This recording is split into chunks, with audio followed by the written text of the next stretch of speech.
ಶ್ಲೋಕ 47 ಕುತ್ರ ಅನೃತೇಪಿ ಅಪಾಪಂ ಯಚ್ಚೋಕ್ತಂ ಧರ್ಮ ರಕ್ಷಾರ್ಥಂ. In which context telling a lie is not considered sinful when there is no other way to protect one's dharma. 47ನೆಯ ಶ್ಲೋಕ. ಯಾವ ಸಂದರ್ಭದಲ್ಲಿ ಸುಳ್ಳು ಹೇಳುವುದು ಪಾಪವಲ್ಲ ಎಂಬುದಾಗಿ ಪರಿಗಣಿಸಲ್ಪಡುತ್ತದೆ? ಯಾವಾಗ ತನ್ನ ಧರ್ಮವನ್ನು ರಕ್ಷಿಸಿಕೊಳ್ಳಲು ಬೇರೆ ದಾರಿ ಇರುವುದಿಲ್ಲವೋ ಆಗ ಸುಳ್ಳು ಹೇಳಿದರೂ ಪಾಪವಲ್ಲ. ಕೋ ಧರ್ಮಃ ಅಭಿಮತೋ ಯಃ ಶಿಷ್ಟಾನಾಂ ನಿಜ ಕುಲೀನಾನಾಂ.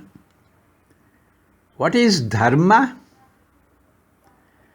Dharma constitutes all the traditions that one's respected ancestors have followed.